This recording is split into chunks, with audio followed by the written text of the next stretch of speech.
নমস্কার। আজ আলোচনার বিষয় হচ্ছে এমন একটা গ্রহ আমাদের হরোস্কোপে, অর্থাৎ রাশিচক্র আমাদের যেটা আছে জন্মকালীন, সেইখানে সেই গ্রহটা এমন জায়গায় অবস্থিত হয়ে আছে যে আমাদের শরীরের, মনের, ব্যবসা বাণিজ্য, মামলা মোকদ্দমা এবং অর্থ ব্যয়, এইগুলোর ওপরে দীর্ঘ প্রভাব সে ফেলে। এই প্রভাবটা কি? সেই গ্রহ বলতে মঙ্গল।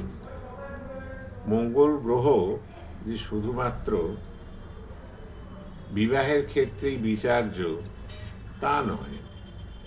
মঙ্গল গ্রহ আমাদের কাজের সফলতা এবং এগিয়ে যাওয়ার পাথেও, সেই হিসেবেও তাকে আমাদের দেখতে হয় এবং শারীরিক দিক থেকেও মঙ্গল গ্রহের একটা বিরাট কার্যকারী ক্ষমতা রয়েছে। যেমন শরীরের রক্ত সংক্রান্ত সমস্যা প্রভৃতি আনে। বিবাহের ক্ষেত্রে তো মাঙ্গলিক দোষ বলে একটা কথা এখন প্রচুর চালু। আগে মাঙ্গলিক দোষ বলা হতো না, ভৌম দোষ বলা হতো। এখন নন বেঙ্গলিদের জ্যোতিষীরা মাঙ্গলিক মাঙ্গলিক বলতে বলতে কথাটা ওই মাঙ্গলিকের মধ্যেই এসে গিয়েছে।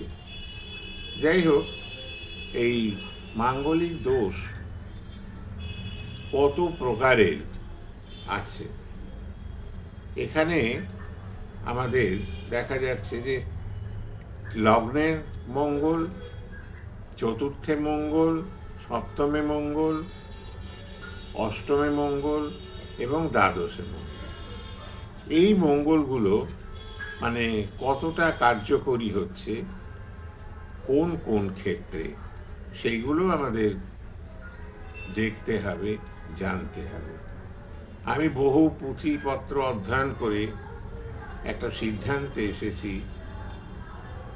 যে মঙ্গল গ্রহ একটা ভাইটাল গ্রহ মানুষের জীবনে।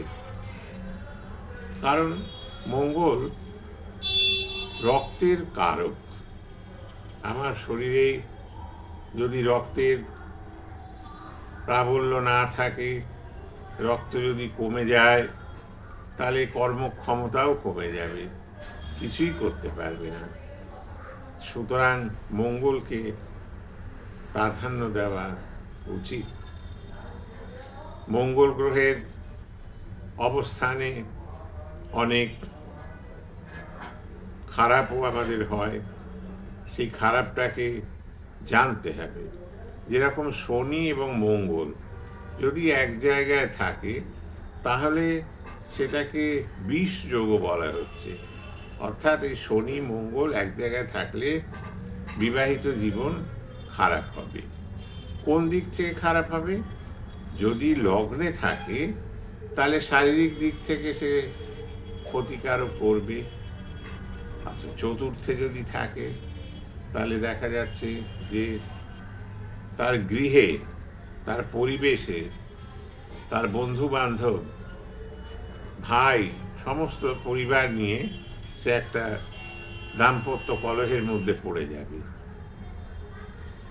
এবার সপ্তমে যদি থাকে সেই রকম গ্রহ, তাহলে সেখানে বিচ্ছেদ অবশ্যম্ভাবী হয়ে যাবে।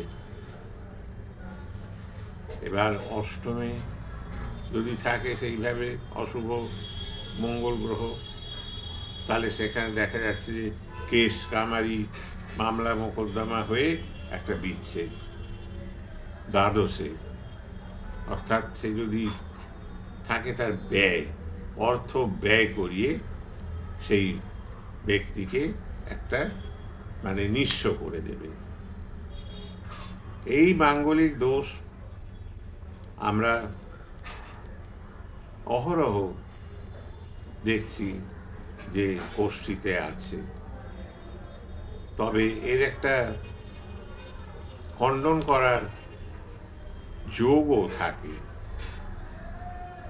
শাস্ত্রে বলছেন জ্যোতির্বিদরা, কিং কুর্বন্তি গ্রহা সর্বে যস্য কেন্দ্রী বৃহস্পতি, অর্থাৎ বৃহস্পতি যদি কেন্দ্রস্থানে অবস্থিত হন তাহলে সেই মাঙ্গলিক দোষটা গ্রাহ্য হবে না, কারণ তার দোষটা কেটে যাবে। এইভাবে আমাদের শাস্ত্রে তার বিচার আছে এবং আমরা সেভাবে হয়তো অনেক সময় বিচার করি না। আমরা বলে দিই যে তোমার মাঙ্গলিক হয়েছে, কিন্তু না, মাইনরটি সূক্ষ্মভাবে বিচার করলে দেখা যায় যে সেটা সেরকমভাবে হবে না, কারণ বৃহস্পতি সেখানে দৃষ্টি দিচ্ছে বা বৃহস্পতি গ্রহ সেখানে অবস্থিত হয়ে রয়েছেন। সুতরাং মাঙ্গলিক দোষ গ্রাহ্য হবে না। বৃহস্পতি একটা শুভ গ্রহ, সে সব অশুভটাকে হরণ করতে পারে। যদি সেরকম নাই বা থাকে বৃহস্পতি, তাহলে মাঙ্গলিক দোষটাকে তো বাঁচতে হবে। সেই জন্যে তার উপায় আছে, সেইভাবে তার পূজা যজ্ঞ দোষ খণ্ডন করলে নিশ্চয়ই তার উপকার পাওয়া যায়। তবে মাঙ্গলিক যে দোষের জন্যে অনেক সময় দেখা যায় যে চাকরিতেও বাধা হচ্ছে, তার ব্যবসাতেও হচ্ছে। সেই ক্ষেত্রে 2 মাস অন্তর অন্তর এই মঙ্গল গ্রহের পুজোটা করে নিলে খুব ভালো হয়।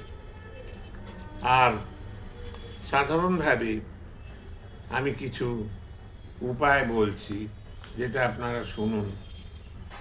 প্রতি মঙ্গলবারে মুসুরির ডাল রান্না করবেন এবং তার মধ্যে একটু গুড় দেবেন এবং রাঁধুনি ফোড়ন দিয়ে সেই মুসুরির ডালটা আপনারা খাবেন তাম্রপাত্রে। তাহলে দেখবেন যে অনেকটাই দোষটা কমে যাচ্ছে। তারপরে এর আরও উপায় আছে। খয়ের কাঠ দিয়ে হোম করলে, তেজপাতা দিয়ে হোম করলে এই মঙ্গল গ্রহের দোষ অনেকটাই প্রশমিত হয়। সুতরাং আমাদের ভয় পাওয়ার কোনো কারণ নেই। মঙ্গল গ্রহ আমাদের এইভাবে তিনি সুস্থ এবং হয়ে যাবেন এবং আমাদের প্রতি সদয় হবেন, আমাদের আশীর্বাদ প্রদান করবেন। এই বলে আমি এই প্রসঙ্গটা আজকেই শেষ করলাম।